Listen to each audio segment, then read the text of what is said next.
let's talk about structuring your life. And I think it was last week, some of the ladies in our office put together this just casual gathering. It was called Mamas and Mimosas. And so they got together and they masterminded and talked business. It was really cool. I was able to pop in for whatever 15 minutes and absorb some good information and share some good information. But I was talking to them about how as real estate agents, a lot of times we make ourselves a victim. And what I mean is this business can run you ragged. I mean, literally, it can run you ragged, suck your blood, leave you to die. And I just mean the demands of the business and the demands of the clients are never ending. And I did this for years and years and years, selling 100 plus properties with just an assistant and a transaction coordinator. And, it does wear on you. And I think I'm a pretty resilient person, and my systems gave me the ability to go longer than most agents to keep that up. I went over a decade doing that every year, selling over 100 properties. But for most agents, I don't think they'll make it that long, honestly. And so the question is, well, how do you then structure your business, which I really consider structuring your life? Because if you're a real estate agent, you know that the lines between your business and your family, they blend a lot of the time, and really more than I think we want them to blend, meaning you're at your kid's baseball game or gymnastics or whatever it is, and you find yourself on the phone, which I have definitely fell victim to that in my early part of my career, and even midway through my career as far as a real estate sales agent, now that I'm a broker owner. And it was conscious. I was conscious and aware of it, but I did have limits to it. I definitely wasn't the dad that, number one, I was coaching too, so I wasn't able to be on the phone, and that was kind of purposeful too, as I set myself up to commit more to my kid and the kids on the team than I did to my business. Another thing is I had assistant in place so that if I wanted to put my phone on call forwarding, I could do that, right? Or if I wanted to forward voicemails or text messages that came in during some sort of a lull in the game or the event, then I could do that. Or it could just be something like the fact that in my business in the last few years, I have my phone on Do Not Disturb. It automatically does this. My phone is on Do Not Disturb until 9 a.m. and then it goes back on Do Not Disturb at 6 p.m. And this is every day, 7 days a week. So whether it's a client or an agent or anybody really that tries to get a hold of me, my phone is away. In the morning, my phone's not going to be with me. Plus, it doesn't ring or anything because it's on Do Not Disturb until 9 a.m. And same thing in the evening. Come 6 o'clock, I literally take my phone, and most nights I'll go and put it in my master bathroom, and I'll come back in the living room or dining room and have time with my family. And I did that, and I didn't do it for years. I probably did that, let's see, how many years was that into it? 12 years into it, maybe 13 years. So 9, 10, 11, 12. So I had probably sold about 4 years in a row selling 100 properties a year. And plus I had been doing my real estate investments too, as far as flips and rentals. So I was at a point to where I guess financially I was not secure, because I'm still not secure financially by any means. But I guess I was at a point to where the money was not as important as my family. And number two, I figured out how to structure my business so that my client satisfaction didn't drop because I wasn't answering my phones or phone calls or text messages before 9 a.m. and after 6 p.m. And there's ways to do that. There's ways to do it to where not only your clients are okay with it, but they in fact appreciate it. So, and that's what I was able to do, and there's details on how to do that. And that's what I was sharing with these mamas and mimosas, is you can schedule your life. Now, just because let's just say that you decide, that's it, Derek, I love that, I'm not going to do that anymore. Well, just know you will lose business. There's a high probability that you are going to, not a high probability, it's guaranteed. Over enough time, you will lose business. So what I mean is, let's just say that somebody wants to sell their house and they call you at 6:30 in the evening and you don't pick up. If they're not dedicated or committed to you, they're going to call the next real estate agent.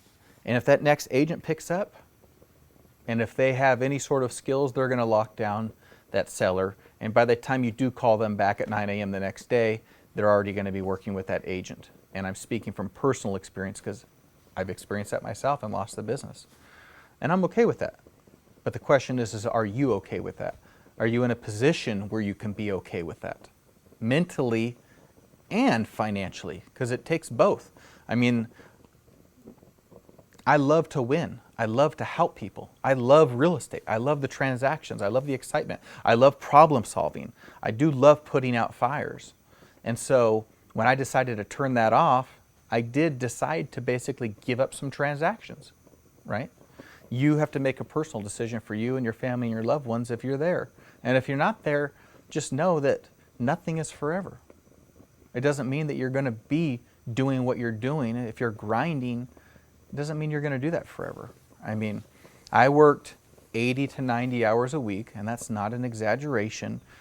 That's not me on social media. It's like nobody knows, man. My family is the one that knows the best. Jill, my wife, knows more than anybody, and she still doesn't know it all. And she'll even say, man, I don't know everything that you did. I mean, there was almost a decade there. It was probably, I mean, the really 80 to 90 hours a week was probably 2012 to 2018, 2019, where I legitimately worked 80, 90 hours a week, every single week. And it was not uncommon for me to work until, midnight, 1, 2 in the morning, wake up at 4, or go to bed at 11 and wake up at 2:30. I mean, just really not crazy. I guess that's the word that people would use. But for me, it was just extreme commitment. And my whole thought process was that I lost my dad at a young age. And when I lost my dad, we lost our house, we lost all our vehicles, we lost everything. And so I guess when I had kids, I definitely made a conscious decision that I'm gonna work hard while they're really, really young, so that if something does happen to me, they have some sort of financial support. Now, granted, Jill has her degree, and now with her investment business, I mean, she'll be fine forever, God willing. But definitely in the early part of my kids growing up, I decided I'm gonna freaking work almost all the time. And so you may be wondering, well, Derek, what did that do to your family? Number one, I have an amazing partner.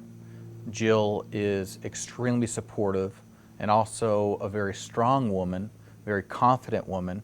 And for us, it just worked. And basically the way that it worked was when I wasn't working, I was with my family. And that was it. I had no hobbies. If I spent time with friends, it was with my family. So anything that did not involve my family, I didn't do unless if it was work.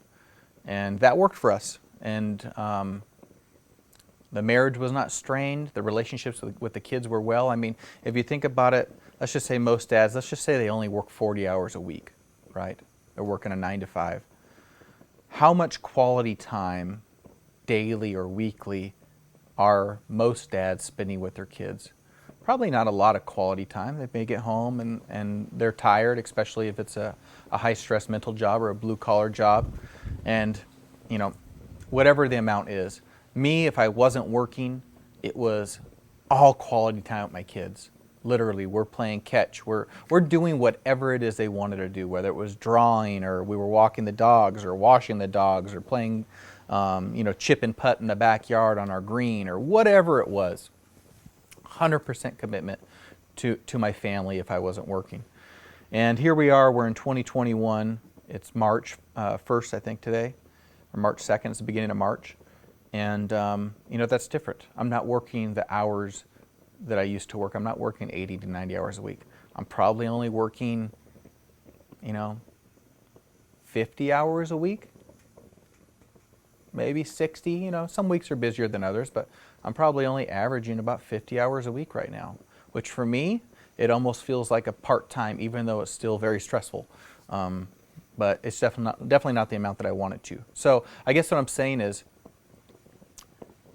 you may decide to front load your business where you say, hey, I'm going to go hard for 1 year, 2 years, 3 years, 4 years, or maybe it's like me where it could be longer, and then after that I'm going to pull it back, and I think that's okay. I don't see any problems of that, and there definitely weren't any problems with me. It helped me get a name and be known in our area, and I did such a massive amount of marketing that a lot of people knew me and associated me with real estate and with good service and getting property sold.